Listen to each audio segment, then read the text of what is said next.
Cet été-là, Camille avait 19 ans, cet âge où la vie semble pleine de promesses et de nouveaux départs, un monde entier à explorer, tissé d'émotions intenses, de surprises inattendues et d'une sensation de liberté inédite.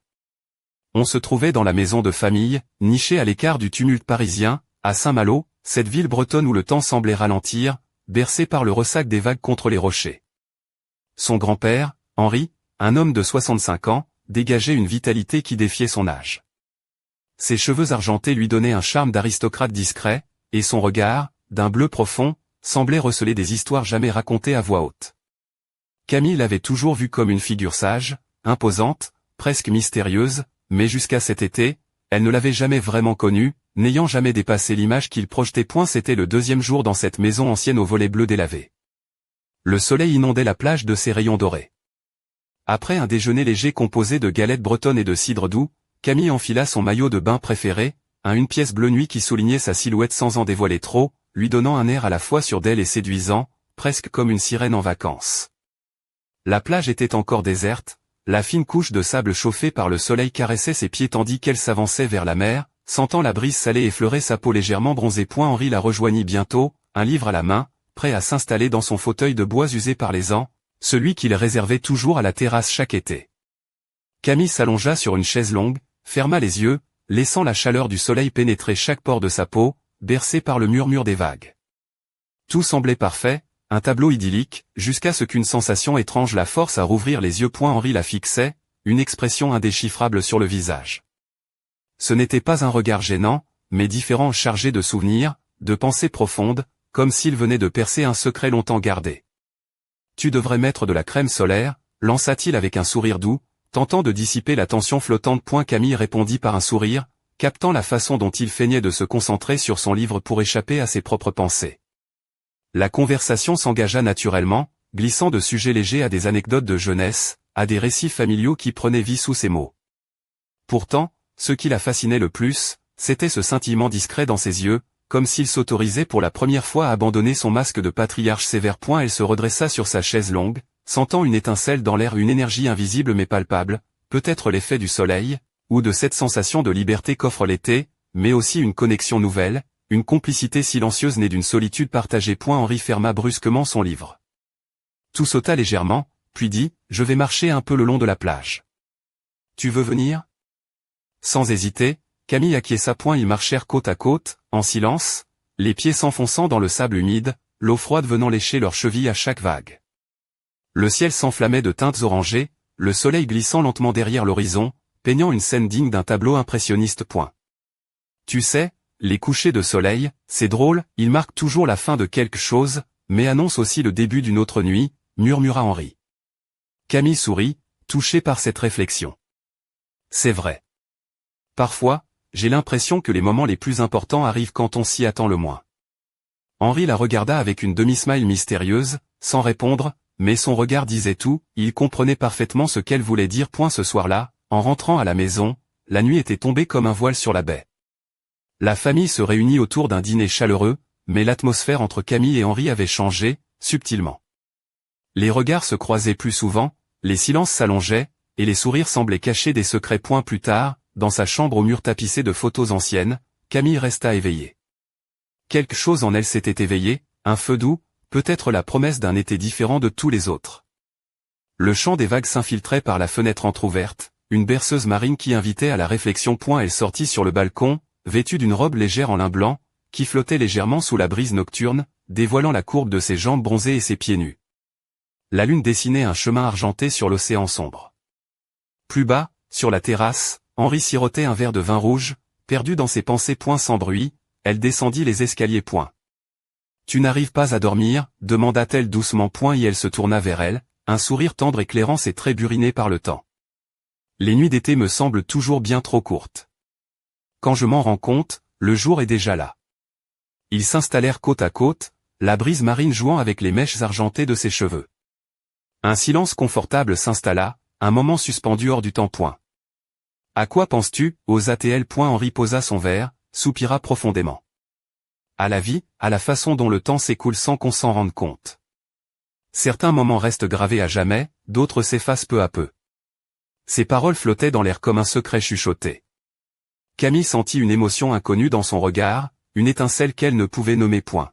« Quels sont les moments que tu chéris le plus ?» demanda-t-elle, curieuse. Et elle croisa son regard, et un instant, une ombre passa dans ses yeux. « Ceux qui m'ont fait me sentir vivant. » Le silence les enveloppa à nouveau, mais cette fois-ci, c'était une intimité nouvelle, un lien tacite qui n'avait pas besoin de mots. Après un long moment, Camille se leva, un léger sourire aux lèvres. « Je crois que moi aussi, je n'oublierai jamais cet été. » Henri hocha la tête, et dans ses yeux, elle vit une lueur profonde, mystérieuse. Elle retourna à sa chambre, le cœur battant un peu plus vite, sentant qu'elle était au bord d'une découverte importante, mais sans oser franchir le dernier pas. Le sommeil tarda à venir, tandis que le murmure des vagues continuait de bercer la maison endormie. Le lendemain matin, un rayon de soleil filtrant à travers les volets entr'ouverts réveilla doucement Camille. Elle s'étira paresseusement, sentant déjà la chaleur prometteuse d'une journée d'été bretonne. Enfilant une robe légère en coton écru, dont la jupe fluide ondulait autour de ses cuisses bronzées, elle descendit à la cuisine. Ses sandales en cuir tressé claquaient doucement sur le carrelage ancien, tandis que le parfum du café fraîchement moulu emplissait la pièce. Henri était là, fidèle à sa routine, tenant une tasse de café fumant et un exemplaire du « Ouest France » ouvert devant lui. Son regard bleu perça la pièce, et un sourire tranquille illumina son visage ridé, comme si la conversation de la veille n'avait jamais eu lieu. « Bonjour, Camille, dit-il d'une voix douce. Bien dormi ? » Elle sourit en retour, s'installant à la table en bois patiné. « Bonjour, grand-père. »« Oui, merci. »« Et toi ?»« Toujours le même, vieux loup de mer, » répondit-il avec un clin d'œil malicieux. Prêt à affronter une nouvelle journée. Le petit déjeuner se déroula sous le chant des mouettes et la caresse légère du vent marin. Ils parlèrent de choses simples, les projets du jour, la recette que sa mère préparerait pour le dîner, la météo capricieuse de la côte bretonne. Pourtant, sous cette normalité apparente, Camille percevait une tension subtile, un fil invisible qui reliait encore leur silence. Après le repas, elle décida de s'échapper pour une promenade sur la plage. Ses pieds nus laissaient des empreintes éphémères sur le sable fin, tandis que ses cheveux blonds, attachés en une queue de cheval lâche, dansaient sous la brise salée. Elle portait une tunique en lin bleu ciel, qui, à chaque pas, dévoilait un peu de la courbe élégante de ses jambes, offrant un jeu d'ombre et de lumière qui attirait les regards. Arrivé à un petit belvédère en bois surplombant la mer, Camille s'appuya sur la rambarde, admirant l'horizon infini où le ciel rencontrait l'océan. Le bleu profond de l'eau, parsemé de reflets d'argent, semblait à la fois apaisant et énigmatique. Une voix familière la fit sourire sans qu'elle ait besoin de se retourner. « Tu fuis quelque chose ?» demanda Henri, son ton calme et posé. Sans un mot, elle hocha la tête, ses yeux toujours rivés sur le large. Il s'installa à côté d'elle, son visage buriné par le temps et le soleil, ses mains robustes serrant la rambarde comme pour s'ancrer dans le présent. Parfois, penser trop nous plonge dans un labyrinthe de questions sans réponse, murmura-t-il. Mais certaines questions méritent d'être posées. Elle tourna enfin le regard vers lui, ses yeux cherchant la profondeur de son âme. « Laquelle te trouble le plus, en ce moment ?»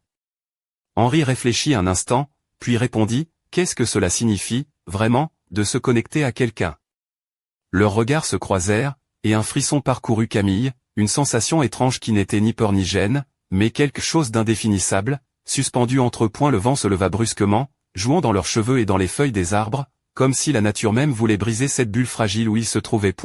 « Il faut rentrer, » dit Henri doucement. Ils reprirent le chemin de la maison, leurs pas compacts dans le sable humide, mais dans l'esprit de Camille, la question restait sans réponse. Elle savait que cet été serait différent, que ce qu'elle était sur le point de découvrir bouleverserait tout. Et la nuit tombait, la maison baignait dans une lumière douce et tamisée. Après le dîner, Camille s'attarda sur la terrasse, enveloppée dans une robe de soie ivoire, dont l'échancrure subtile laissait deviner la ligne délicate de ses épaules. Ses jambes croisées laissaient entrevoir une peau satinée, tandis que ses lèvres légèrement rouges esquissaient une expression songeuse. Le ciel étoilé paraissait plus proche que jamais, chaque étoile scintillant comme un secret à découvrir. Des pas s'approchèrent, familiers et rassurants. « Tu n'as pas sommeil ?» demanda Henri, sa voix profonde résonnant dans le silence. Elle secoua doucement la tête, sans le regarder. « Parfois, je crois que je ne veux pas dormir. » Il s'assit à ses côtés, laissant échapper un soupir. « Je comprends. Parfois, nos pensées tournent en rond et nous empêchent de fermer les yeux. » Ils restèrent là, immobiles, écoutant le chant hypnotique des vagues. Une tension douce flottait dans l'air, une promesse silencieuse. « Tu as toujours été un homme fascinant, » dit enfin Camille, brisant le silence. Henri haussa un sourcil, surpris, mais amusé. C'est la première fois qu'on me dit ça. Parce que tu vois la vie autrement, comme si tu détenais un secret que personne d'autre ne connaît. Il sourit, un peu mélancolique. L'âge apporte la perspective, et l'idée que certains secrets sont mieux gardés. Mais certains secrets méritent d'être révélés, non, demanda-t-elle, la curiosité brillant dans ses yeux. Henri la regarda intensément, un éclat mystérieux dans le sien. Il faut faire attention à ce qu'on souhaite découvrir. Un frisson parcourut Camille, comme si ces mots ouvraient une porte vers un monde inconnu, dangereux peut-être, mais irrésistible. Regrettes-tu quelque chose, osa -elle. Et elle détourna les yeux vers la mer, réfléchissant longuement avant de répondre. Oui, de ne pas avoir vécu certains moments avec plus d'intensité quand j'en avais l'occasion. Ces mots résonnèrent en elle comme un avertissement doux amer. Combien de fois avait-elle laissé passer des instants précieux, paralysée par la peur ou le doute? Elle se pencha un peu plus près, sentant la chaleur de sa présence. Alors, il faudrait vivre davantage le présent, non? Henri la fixa, comme en pleine discussion intérieure, puis esquissa un léger sourire. Peut-être. Leurs silences se mêlèrent au souffle du vent et au clapotis de la mer. Ils restèrent là, sous le ciel étoilé, liés par un secret encore inexprimé. Ce soir-là, Camille sentit que tout avait changé, que cet été serait gravé dans sa mémoire à jamais.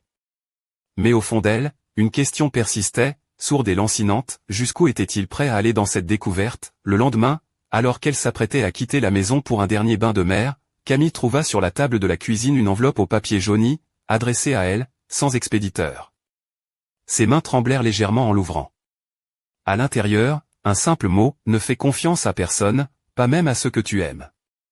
Le cœur battant, elle leva les yeux vers la mer, où l'horizon semblait cacher plus de mystère qu'elle ne l'aurait jamais imaginé. Le vent marin s'engouffrait avec force dans les ruelles étroites de Dinan, apportant avec lui une fraîcheur salée qui contrastait avec la lourdeur pesante qui s'était installée dans l'esprit de Camille. Ce matin-là, vêtue d'un chemisier en lin blanc légèrement déboutonné sur le haut, laissant entrevoir la délicatesse de sa clavicule, et d'une jupe midi en jean délavé qui épousait ses hanches avec douceur, elle déambulait sans vraiment voir, son esprit prisonnier des mots qu'elle venait de lire. Ses sandales en cuir, usées par les nombreuses balades sur les pavés, claquaient faiblement, rythmiques mais sans conviction. L'enveloppe, posée là, sur la vieille table de chêne de la cuisine, avait brisé la bulle de sérénité qu'elle croyait avoir tissée avec son grand-père Henri. Ne fais confiance à personne, pas même à ceux que tu aimes. La phrase résonnait en elle comme un écho sinistre, une mise en garde venue d'un autre temps, d'une autre vie. Henri, qui préparait son café dans la pièce voisine, sentit immédiatement la tension. Il s'approcha, ses yeux d'un bleu acier scrutant le visage de Camille, marqué par une ombre de doute et d'inquiétude. « Qu'y a-t-il » demanda-t-il doucement. Elle lui tendit le mot, ses doigts tremblants trahissant son calme apparent. Il lut les quelques mots, fronça les sourcils, puis reposa la feuille avec précaution. « Ce genre de message n'a rien à faire ici, murmura-t-il, comme s'il parlait à lui-même. Tu sais, il y a des secrets qui doivent rester enfouis, parfois pour notre bien. Camille le regarda, cherchant dans ses yeux une vérité qu'il refusait de lui donner. Pourquoi ce message? Qui pourrait vouloir me faire peur? Henri se détourna, fit quelques pas vers la fenêtre, observant la mer agitée. Parfois, le passé revient nous hanter quand on s'y attend le moins. Et parfois, ceux que l'on croit proches cachent des vérités que l'on n'est pas prêt à entendre. La jeune femme sentit un frisson la parcourir, un mélange d'appréhension et de curiosité. Elle avait toujours vu son grand-père comme un homme fort, maître de son destin, mais aujourd'hui, il lui apparaissait comme une énigme, un homme portant un fardeau invisible. Décidé à comprendre, Camille enfila une veste légère sur ses épaules, noua une écharpe au motif marin autour de son cou, et sortit dans la fraîcheur matinale. Elle se dirigea vers la vieille bibliothèque municipale, un bâtiment en pierre, caché dans une ruelle calme, où Henri lui avait souvent parlé de documents anciens et de récits oubliés. L'intérieur de la bibliothèque dégageait une odeur de papier jauni et de bois ciré. Camille parcourut les rayonnages, ses doigts effleurant les reliures poussiéreuses, jusqu'à tomber sur un registre familial. Ses yeux s'attardèrent sur des noms, des dates, des annotations faites de la main ferme d'Henri, relatant des événements mystérieux, des alliances secrètes, des trahisons silencieuses. À au fil des pages, elle découvrit qu'un secret lourd pesait sur leur famille depuis des décennies, un secret lié à une vieille rivalité entre deux familles bretonnes, dont les tensions avaient traversé les générations. Henri, autrefois jeune homme fougueux, avait été mêlé à cette histoire plus qu'elle ne l'aurait cru. Alors qu'elle s'absorbait dans ses lectures, un vieux bibliothécaire au regard vif s'approcha, un sourire en coin. « Vous cherchez des réponses, mademoiselle ?» « Attention, certains secrets ont la dent dure ici. Camille sourit, malgré elle. On dit que la vérité finit toujours par éclater, même sous le poids du silence. L'homme hocha la tête. Espérons que celle-ci ne vous éclate pas trop fort en plein visage. En sortant de la bibliothèque, un ciel chargé de nuages menaçait de déverser une pluie soudaine. Camille pressa le pas, le cœur battant à tout rompre, consciente que ce qu'elle venait de découvrir n'était que le début d'un labyrinthe où chaque vérité en cachait une autre pointe et au retour à la maison, la mer grondait avec plus de vigueur qu'auparavant, et la maison semblait elle-même retenir son souffle. Henri l'attendait dans le salon, l'air grave, une bouteille de whisky entamée posée sur la table. Sans un mot, il lui tendit un vieux carnet en cuir, l'expression lourde de mille non-dits points. Camille l'ouvrit avec précaution, découvrant des pages écrites dans une calligraphie fine et précise, des lettres d'amour, des confessions, des regrets, des menaces voilées. Chaque mot semblait tissé d'une intensité brûlante, une passion interdite entre secrets de famille et vérités occultées. Une photo glissée entre les pages attira son attention, une jeune femme brune aux yeux verts, vêtue d'une robe rouge éclatante, un sourire à la fois doux et provocateur, comme une promesse défendue. Henri croisa son regard. Elle s'appelait Élodie. Elle a changé ma vie, et celle de notre famille à jamais. Le ton de sa voix était chargé d'émotion, et Camille sentit un frisson d'excitation mêlé de peur. Elle comprenait que cet été, loin d'être une simple parenthèse, devenait une plongée vertigineuse au cœur de secrets anciens, une quête où chaque pas rapprochait davantage de la vérité, ou du danger. Alors que la nuit tombait, un bruit sourd résonna à l'extérieur. La porte de la maison claqua violemment sous la force du vent, et dans l'obscurité, une silhouette fugace disparut au détour du chemin côtier. Camille, le carnet serré contre elle, se tourna vers Henri, les yeux écarquillés. Qui était-ce? Henri ne répondit pas, son regard perdu dans les flammes dansantes de la cheminée. Quelqu'un qui ne veut pas que ses secrets voient la lumière. La mer continuait de rugir, comme pour engloutir les mystères qui venaient de se réveiller, tandis que l'été, à Saint-Malo, basculait dans une nuit où tout pouvait arriver. Les jours suivants, la maison de Saint-Malo semblait s'être transformée en un théâtre d'ombre et de silence lourd de mystère. Camille, toujours vêtue de cette robe en mousseline ivoire qui flottait doucement autour de ses jambes fines, marchait dans les couloirs aux murs tapissés de photos anciennes, chaque cliché semblant lui murmurer des secrets oubliés. Ses sandales à brides délicates claquaient faiblement sur le parquet ciré tandis qu'elle tenait précieusement le carnet en cuir contre sa poitrine, comme un talisman fragile. Henri, lui, paraissait plus distant qu'à l'accoutumée. Son visage, habituellement marqué par une sérénité presque glaciale, affichait maintenant une gravité pesante. Il passait de longues heures à déchiffrer les lettres jaunies, à relire des passages, parfois murmurant des mots inaudibles, comme s'il conversait avec des fantômes du passé. Un soir, alors que la brume s'épaississait autour de la maison, Camille décida de briser le silence. Elle le trouva dans le salon, assis près de la cheminée, une vieille photo entre les doigts. Le feu projetait des ombres dansantes sur ses traits fatigués mais toujours empreints d'une certaine noblesse. Grand-père, commença-t-elle doucement, pourquoi ce secret est-il si lourd? Que s'est-il passé avec Élodie? Henri la regarda, ses yeux bleus brillant d'une lumière trouble, mêlée de douleur et de nostalgie. Élodie? Elle était tout pour moi. Une passion dévorante, une promesse de liberté dans un monde trop étroit. Mais notre amour était interdit. Il fit une pause, son regard se perdant dans les flammes. Sa famille et la mienne étaient ennemies depuis des générations. Une rancune vieille comme le temps, nourrie par la jalousie et la trahison. Camille sentit son cœur battre plus fort, un mélange d'excitation et d'appréhension. Et cette rivalité, elle est encore vivante? Henri hocha lentement la tête. Plus que jamais. Certains chapitres du passé ne se ferment jamais vraiment. Craquant sous le poids de ses émotions, il se leva et se dirigea vers la fenêtre, scrutant la mer agitée. J'ai toujours cru que l'amour pouvait tout surmonter. Mais parfois, il est la cause de nos pires malheurs. Camille s'approcha, posant une main légère sur son épaule. La chaleur de sa peau tranchait avec la froideur ambiante. Nous devons connaître la vérité, grand-père. Pour que cette histoire cesse de nous hanter. Il tourna la tête, un léger sourire triste éclairant son visage. Tu as raison. Mais sois prête, Camille. La vérité a un prix. Le lendemain, armés du carnet et de leurs souvenirs, ils partirent pour la vieille maison familiale d'Élodie, située à quelques kilomètres dans un village côtier isolé, Ploua. La bâtisse, autrefois majestueuse, était maintenant rongée par le temps, les volets clos et les murs couverts de lierre. Une atmosphère lourde régnait, comme si les pierres elles-mêmes retenaient leur souffle. Camille entra la première, sentant l'odeur de la poussière et du bois ancien mêlé à un parfum de rose fané. Ses pas résonnaient dans le silence, tandis que ses doigts effleuraient les meubles recouverts de drap blanc. Sur une table, un vieux miroir doré reflétait son image, ses cheveux blonds légèrement décoiffés, ses yeux verts brillants d'une détermination nouvelle, et sa bouche entr'ouverte, prête à dévorer chaque secret. Henri fouilla dans une commode, tirant de vieux documents et lettres cachetées. Soudain, un bruit sourd retentit à l'étage inférieur. Ils échangèrent un regard inquiet, puis montèrent lentement les escaliers craquant. Dans une chambre faiblement éclairée, ils découvrirent une malle en bois, verrouillée mais fragile. Henri sortit un petit couteau et, avec précaution, força la serrure.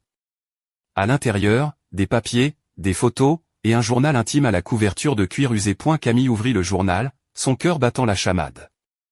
Les pages racontaient, avec une écriture fine et tremblante, la passion interdite entre Henri et Élodie, les rendez-vous secrets sur la plage, les promesses échangées sous les étoiles, mais aussi les menaces, les trahisons, et la douleur d'un amour condamné. Soudain, un cri perça le silence, un cri déchirant qui résonna dans toute la maison.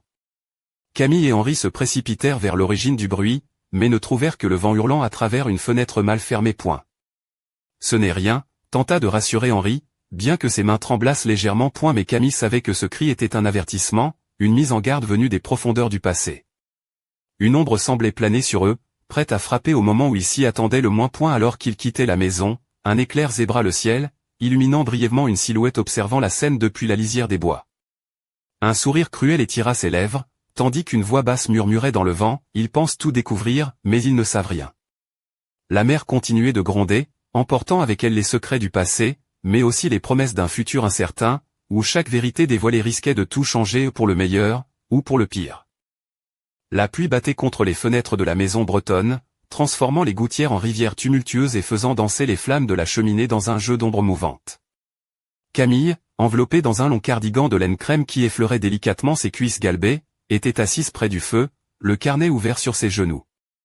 Ses doigts effleuraient les pages jaunies, tandis que son regard vert émeraude sondait les mots écrits à l'encre délavée, comme si elle cherchait à déchiffrer bien plus que des lettres, un secret enfoui, une vérité cachée. Henri, dans son fauteuil en cuir usé, fumait lentement une pipe, les yeux perdus dans le crépitement des braises. Son visage buriné, marqué par les années et les épreuves, s'adoucissait à chaque fois que ses yeux croisaient ceux de Camille. Pourtant, une tension sourde planait entre eux, une attente chargée de non-dits points. « Tu sais, Camille, » commença Henri d'une voix rauque, « parfois, le passé est comme cette tempête dehors.